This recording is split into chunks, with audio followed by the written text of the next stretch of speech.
படம் நல்லா இருந்துச்சு. லவ்வர்ஸாக பார்க்க வேண்டிய படம். லவ்வை பற்றி நிறைய எக்ஸ்பிளைன் பண்ணியிருக்காங்க. நல்லா இருக்குது, ஃபன்னாகவும் இருக்குது. லவ் எல்லாமே நல்லா தான் இருந்துச்சு படம். ஓரளவுக்கு ஓகே. அர்ஷத் கான் நடிச்சதுனால தான் பார்க்க வந்தோம். ஃபேமிலியோட பார்க்கலாம். நல்ல படம். ஆரோமலே ஒரு சிம்பிளான ஒரு feel good romantic comedy movie தான். பெருசாக கதை கண்டென்ட் அப்படிலாம் யோசிக்காமல் வந்து பார்த்தா ஒரு 2 hours வந்து உங்களை கம்ப்ளீட்டாக என்டர்டெயின் பண்ணக்கூடிய ஒரு படம். காதலில் ஏகப்பட்ட லவ் ஸ்டோரிலாம் வந்திருக்கு. பட் இதில் வந்துட்டு ஒரு டீனேஜ் பையன் ஒரு காலேஜ் ஒரு 25+க்குரிய ஒரு டிஃப்ரெண்ட்டான லவ் ஸ்டோரி தான். எது வந்து ரியல் லவ் அப்படின்னு காட்டுறதுக்கான ஒரு முயற்சி நல்லா பண்ணியிருந்தாங்க. படத்தில் பர்ஃபார்மன்ஸ்னு பார்த்தீங்கன்னா கிஷன் தாஸ், அர்ஷத் கான், சிவாத்மிகா, விடிவி கணேஷ் இவங்க 4 பேர் தான் முக்கியமான ரோல். எல்லாருமே நல்லா பண்ணியிருந்தாங்க. குறிப்பிட்ட கிஷன் தாஸ்லாம் ஒரு ஃபுல் ஃப்ளெஜ்டாக ஒரு நல்ல இந்த மாதிரி ஒரு ரோல்ஸ் தான் நிறையா பண்ணலாம் அப்படின்ற மாதிரி நல்லா மெச்சூர்டாக பண்ணியிருந்தார். அர்ஷத் கான்லாம் எனக்கு வந்து சந்தானத்தை வந்து ரிமைண்ட் பண்ணார். அந்த ஹீரோவோட வந்து ஹீரோவை கலாய்க்கிறது, தன்னை கலாய்க்கிறது, ஹீரோட சுற்றியுள்ளவங்களை கலாய்க்கிறது, அந்த மொமெண்ட்ஸ் அந்த கான்ஸ்டண்ட்டாக கவுண்டர் கொடுக்குறது, இதெல்லாம் ரொம்பவே நல்லா இருந்தது. அந்த படம் முழுக்க நான் அவர் வர இடம் எல்லாமே சிரிப்பாக இருந்தது. அதே மாதிரி சிவாத்மிகா படத்தில் ஹீரோ ஹீரோயின் லவ் ஸ்டோரி அப்படின்னோன்னா பெருசாக இன்டர்மேசி கனெக்ட் அப்படி எதுவுமே இல்லாமல் கெமிஸ்ட்ரியாக படத்தில் வந்து சீன்ஸாக ஒர்க் அவுட் பண்ணாங்க. அதுவும் நல்லா இருந்தது. மியூசிக்குமே நல்லா இருந்தது. எனக்கு தெரிஞ்சு பெருசாக குறை சொல்கிற மாதிரிலாம் இல்லை. செகண்ட் ஹாஃபில் ஒரு சில பாட்டெலாம் எனக்கு ரொம்ப பிடிச்சிருந்தது. கண்டிப்பாக ஒரு ஃப்ரெண்ட்ஸாக ஜாலியாக காலேஜ் ஸ்டூடெண்ட்ஸ் அவங்களுக்குலாம் கண்டிப்பாக ஒர்க் அவுட் ஆகும்.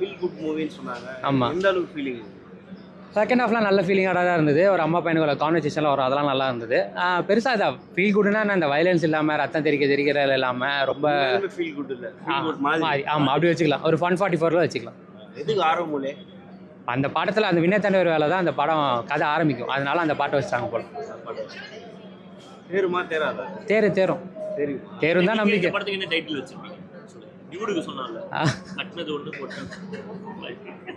இந்த படத்துக்கு வைக்கணும்னா ஜிவிஎம்மோட 144Pன்னு வச்சிருக்கு. ஆரோமலை மூவி ஓகேவா? மூவி வந்து ஒரு love story. Actually first half கொஞ்சம் எனக்கு லேகாக போகிற மாதிரி தெரிஞ்சது. ஏன்னா அந்த ஸ்கூல் லவ் காலேஜ் லவ்லாம் காட்டினாங்களே அந்த இடத்துலலாம் வந்துட்டு நம்ம ஆல்ரெடி பார்த்த மாதிரி இருந்தது. ஆனால் செகண்ட் ஹாஃபில் அந்த ஆஃபீஸோட ஒரு லவ் ஸ்டோரி ஒன்று காட்டுவாங்க.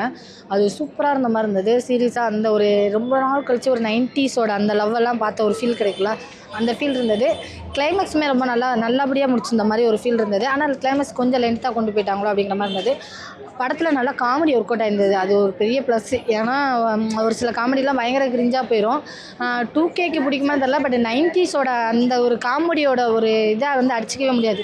அந்த காமெடி வந்து தெளிவாக கொடுத்துருக்காங்கன்னு சொல்லலாம். அடல்ட் கண்டென்ட்டே இல்லை, உண்மையிலே சூப்பர். இப்போ வர லவ் ஸ்டோரிஸ் எல்லாமே பார்த்திங்கன்னா அடல்ட்டான காமெடிஸு, அடல்ட்டான கண்டென்ட்டு இந்த மாதிரி கொடுத்தே பழகி 2K லவ் ஸ்டோரினாலே இப்படி தான் அப்படிங்கிற மாதிரி ஒரு போர்ட்ரேட் இருந்தது. அதெல்லாம் இல்லாமல் ஃபேமிலியோட நீட்டாக உட்காந்து பார்க்குற மாதிரி ஒரு ஃபீல் இருந்தது. ஒரு விதமான நம்ம பழைய படத்தில் அந்த லவ் ஸ்டோரிலாம் பார்த்துருப்போம்ல, அந்த மாதிரி ஒரு ஃபீல் விட்டு அப்படி சொல்லலாம்.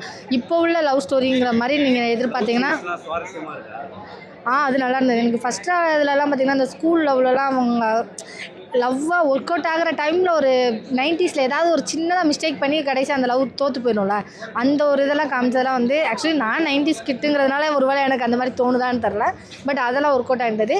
அதை சரி ஓரளவு ஒன் டைம் வாட்சபிள் ஃபேமிலியோடு இருக்கும்.